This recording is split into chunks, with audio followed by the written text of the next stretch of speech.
Great Hobbies presents RCTV, your radio control authority.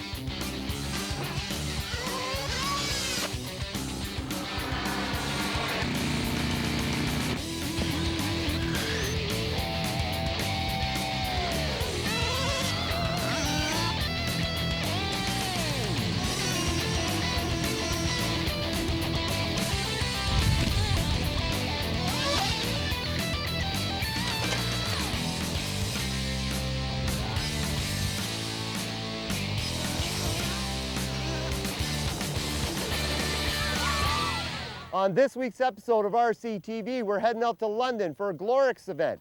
Also, we're going to be seeing our very own Oakville Lawnmower Man. You'll see what I mean. But first, here we go right down to the Rogers Center. Outside of the Sky Dome, you're going to be seeing a great Argos charity event with some jumping action.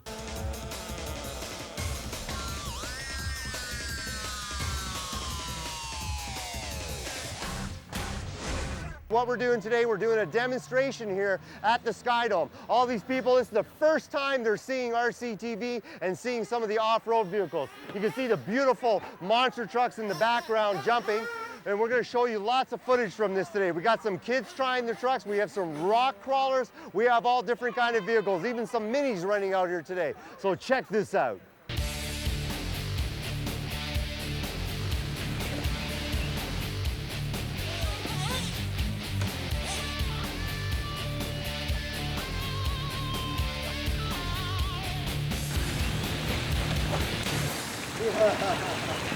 Okay, Sean, everybody always tells me don't run in the water because you're going to wreck your vehicle. How did you do that? Yeah, it's true. I just got Verithin. I sprayed the speed controller, got a latex glove from the doctor's office, put it around my receiver, a little zip tie, a little bit of grease so the water won't get through.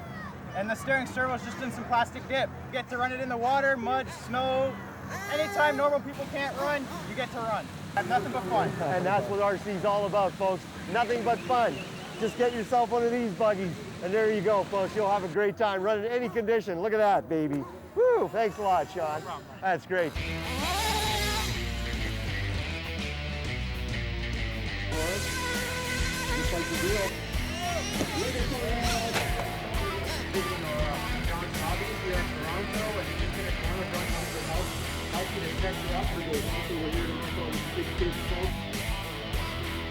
Graham, I've never seen one of these so far. Was this something of your own creation? With a lot of online reading, research, planning, and brainstorming. Just decided to create something like this. A lot of people drive them now. It's become sort of the latest craze in RCs. Now, this isn't just a regular off-road vehicle. This is actually a rock crawler. Very slow. Very slow. For rock crawling, it's mainly about slow speed and torque. You want to be able to slowly approach it and go over the obstacle as efficiently as possible without rolling, turning, and handling it. Because in point systems, that's points, and you don't want to gain as many points. Are there competitions with rock crawling? In the States, there are a lot of competitions. It's starting to become more and more popular in Canada. Was this mainly fabricated on your own? Yeah, pretty well any of the aluminum pieces you see, the chassis, the rear mounts, the front mounts, the shock mounts, I made myself through my own designs and looking at what people have done previously on the internet. Now, what's the main difference here between like a regular monster truck and this one when we're looking at, besides all the aluminum pieces and stuff? What would be the big difference? The transmissions, the differentials are all locked. There's no slipping whatsoever. Differentials don't move. One tire moves, they all move. Wow, look at that. Now, I noticed she twists compared to a regular monster truck. What's the reason for that?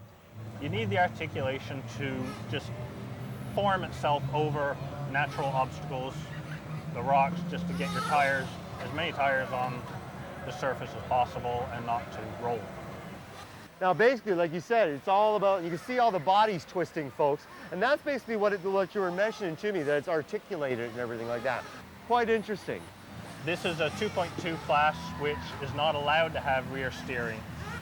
Various competitions have regulations, specs that you have to meet. Now, going down the stairs, it works the same way? Going down, you pretty well let gravity take control. Oh, well, got a little stuck there. Well, Graham, that's fantastic. I look forward to see a lot more people doing rock crawling. First time I've seen it. So thanks a lot, Graham. No problem. And there you go. So go to a local hobby store, maybe go online and check out some of the clubs. If we get enough people doing this, who knows, there's gonna be rock crawling competitions on RCTV with your monster trucks.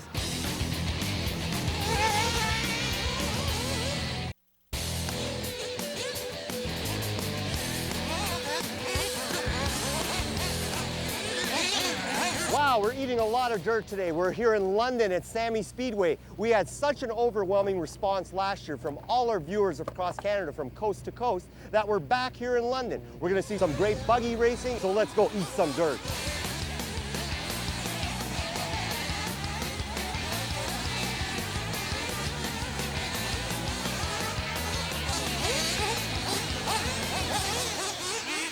Okay, John, who are the guys we're looking at today that have been competing great all day in the qualifiers and we should look out for in the A-main? When it gets this tight, when you get into the A-mains, it's a fraction of a second. We're talking tenths of a second. These guys are so close that all it takes is for you to be upside down for about five tenths of a second, and 3 guys will go by you. And I'll tell you, we're at the point now where everybody is equal. All these guys are just as fast as one another, so we got to watch out. That's where these wild cards come from. You know, guys like Joel Rashawn, like where was he last year? Where did he come from? He's number 2 qualifier. Then you got guys like Ben Wheeler. Now, who's your pick? Let's hear your pick in the buggy My first pick, of all. I'll tell you what, I ran out of gas about 5 times in my qualifier, so I was the guy that I was rooting for. But you know what? I put my money on Parent. In the buggy. Yeah, in the buggy class. I'm gonna go for Dave Henry. Yeah. In the buggy. right. He's my pick. Good stuff. So let's go see the race. Let's do it. Let's go do it. Here we go. A-main.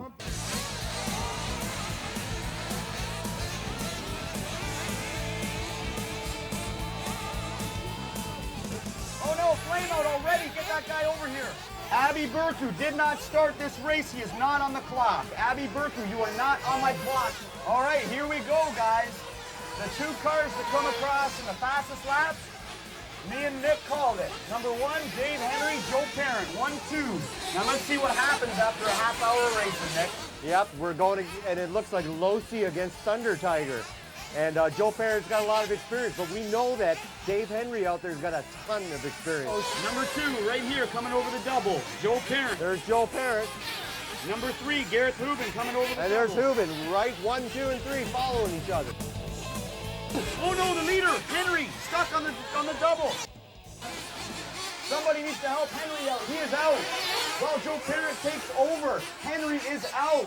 And there's Joe Parent right there with the orange flames.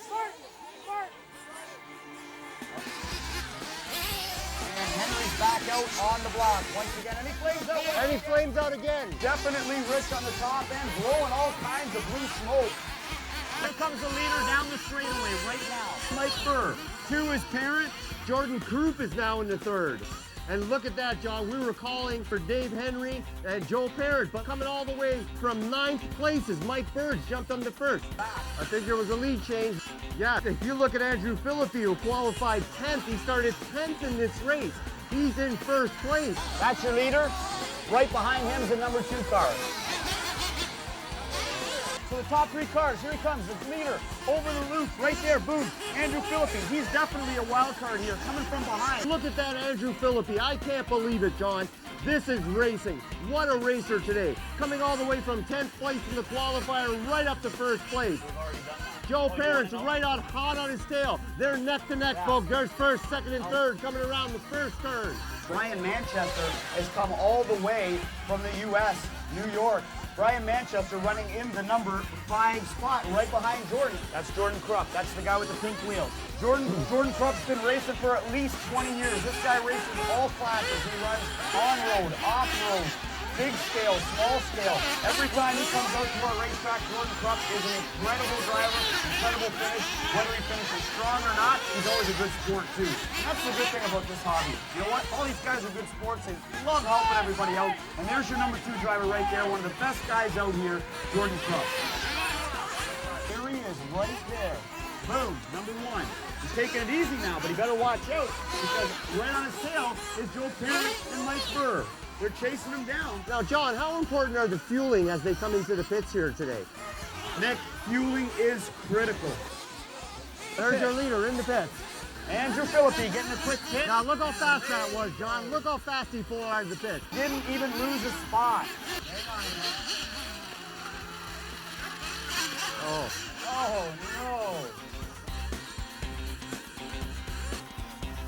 There's your number 1 car coming right on the double right now. Number 1, yep, that's him. That's Andrew Philippi, young guy as well. He's getting older than about 18 years old.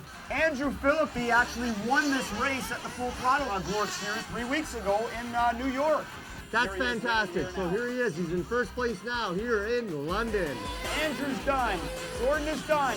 Buckrell's done. Okay, Andrew, you did not exist last year in the Gloric Series. 2 races, 2 wins. How'd you do this? A lot of practice in the winter, I guess. Now, did you think, I mean, come on, seriously, today, especially with great drivers out there, you had Joe Parent, you had Dave Henry. Do you think you're gonna walk out with first place today? No, I actually didn't.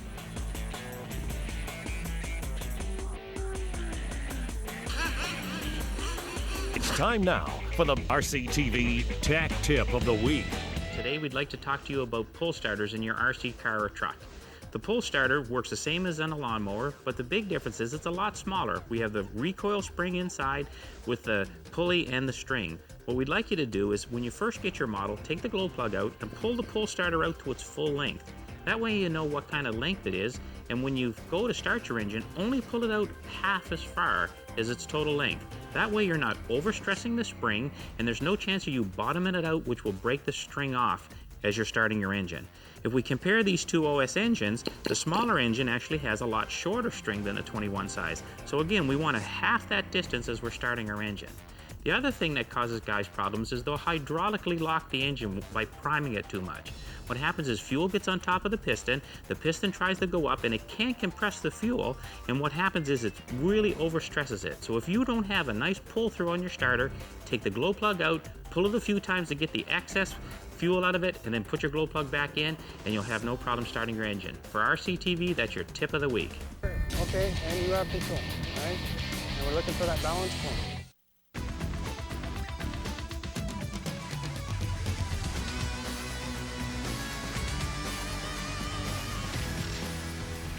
Well, usually Nick would be here, but he's not here right now, so I'm sort of gonna take over. Let's take this a whole other way while he's not here. Never tell him bye. This should go very well. What made you want to start this helicopter school? Well, no, it's something I kind of fell into naturally. You know, being an avid flyer myself, coming out to the club every weekend. I've been in RC all my life, ever since I was a little wee guy. Started with the cars and I got into the boats, and then I got into the planes. So it was just a natural evolution, and once I got my first helicopter, I sold all my planes and that was it. I found the helicopters were something that you never really outgrow, no matter how much you think you master it. There's always something new to learn, new maneuver to clean up. There's always new technology coming out that help you push the limits even further. When did you start? Like, at what age? This is my 10th season flying helicopters. They are very cool, and it's a very rewarding hobby. What do you usually start all your students off with? Typically we start on the Raptor 30, this guy right here. How do you train the students? Like, do you give them challenges to do certain things? Well, flying these things is a challenge enough, so I teach them on a buddy box system, so we're connected via a cord, so we each have a transmitter. So I'm able to break down the controls as well, so I can fly part of the helicopter and let the student focus on certain aspects of the flying. Just and to you'll really control all the complicated stuff and they'll just fly it? Yeah, and it really alleviates their workload initially, so it lets them really focus on certain areas of the flying, and then as we start compiling it back together, it's much easier for them to understand and to cope with. Well, you've told me enough about the buddy box. I actually want to see it, so let's take a look at that. Okay. So this is a lot of radios, so I would say the main ones used are right here. Those are the main ones that I use, yes. I use this 6-channel radio as the buddy box. I recommend starting out with a 9-channel radio, either Futaba or JR, the main contenders. And the reason for that is you spend a little bit more money initially on a good radio system, and it has all the functionality you could ever really need. So it's not something you outgrow by buying a cheaper radio system with lesser capability, and it won't hold back or impede your progress in terms of flying as well, because it'll have the fine-tune ability to do anything you really want. Hey, I think one of your students is here. Yeah, I think you're right. Let's show you how we teach somebody. All right, cool. Hi, Ingo. How you doing? I'm very well, thanks. Yourself? So what do we do first? Well, what we do first is I'll explain the radio system to you a little bit. Okay, so this will be your radio. All right. This is kind of the dummy radio. I'm no dummy. And it's a functioning radio, but we're gonna hook it up as a buddy box. Again.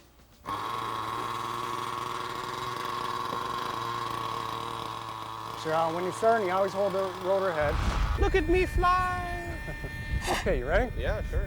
Okay, and you have control. So all I'm doing is just You're just doing the left and right now Just the on the left and cyclic. right? Yeah. Okay. So we're just looking to capture that little bit of momentum, right? yeah. And we're reading the helicopter, whether it's accelerating or slowing down. Yep. Right? And we're looking for that balance point and anticipating it coming to that stop. So what are we gonna do now? Now I'm going to give you full control of the cyclic. Okay. We're breaking them down already, giving you your left, right, forward, and back. Okay. Now we're going to put them both together. Now you My got to brain's get gonna understand. go, oh my God. But that's natural. That's part of the learning curve. Yes. Okay. So again, on the right stick on the cyclic, you'll have Yep. full control. You ready? Yep. And you have control. So nice small input still. There. Forward, forward, forward, forward, forward. Oops. Doing good.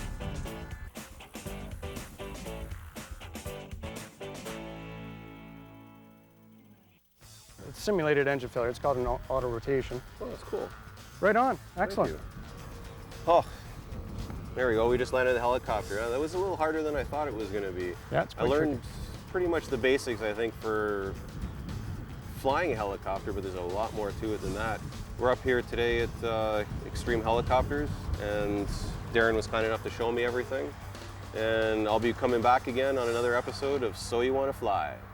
It's time now for the big boys' tip of the week. Hi, I'm Alex. Today I want to talk to you about aftermarket tools. Now, when you get home with your monster truck, helicopter, boat, or plane, you may receive some tools in the box. These tools aren't going to be sufficient enough to always be able to tool on your helicopter, boat, or plane. The tools that I recommend are a couple of sets of Allen keys from 1mm all the way up to 4mm, long preferably, a glow plug wrench so that it's easy to take out your glow plugs. It also has storage places so you can keep spare glow plugs. And possibly, when you're working on your bodies, a body reamer. Now, what I do recommend is you talk to your local hobby store about an aftermarket set of tools. And that is your big boys tip of the week.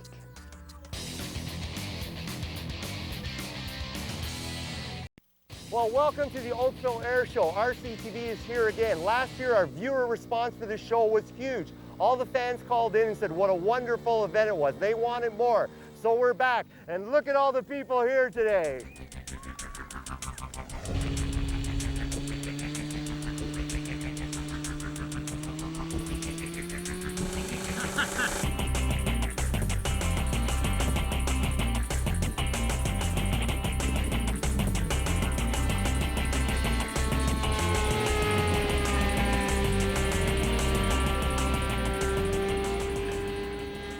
Okay, Heinz, let's talk about this. I mean, that's fantastic. I'm looking at this.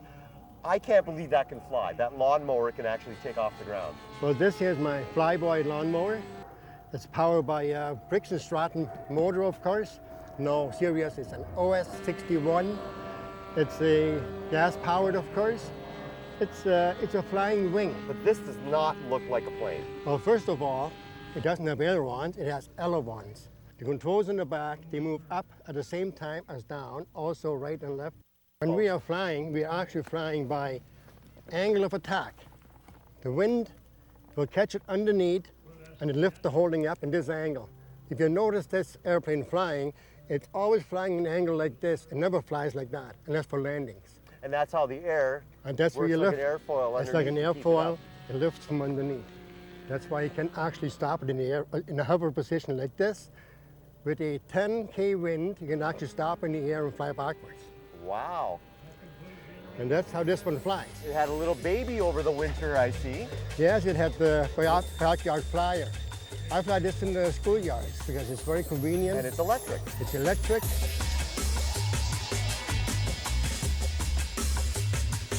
This does not look like it can fly at all. Well, this one is not an easy flying airplane. It's hard to fly. Because same concept as the lawnmower, but the problem is it's because of the roof on top, You have double lift. You have lift from the roof plus the bottom. It will loop, but it will not roll. It's surprising. You would think it's unstable as far as staying up straight goes. It doesn't want to turn over. See the angle down on the motor? It's about 6 degrees down on the motor.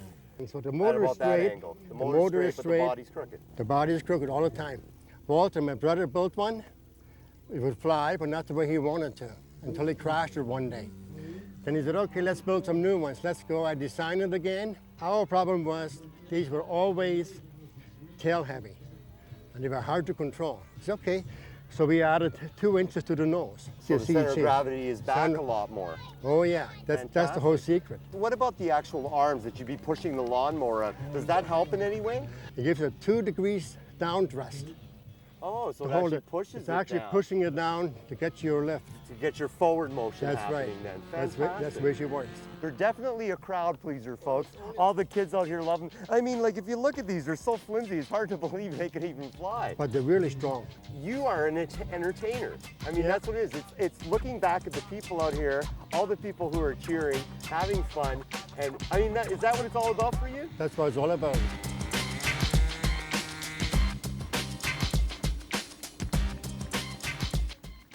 That's it for this week's episode of RCTV. On next week's episode, we have 1/5 off-road trucks.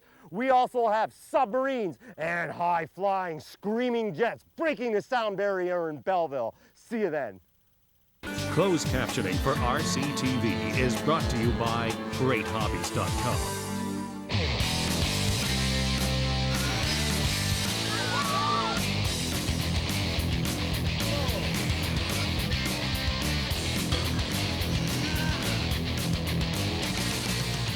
RCTV is brought to you in part by Great Hobbies. Great service, great selection, great prices.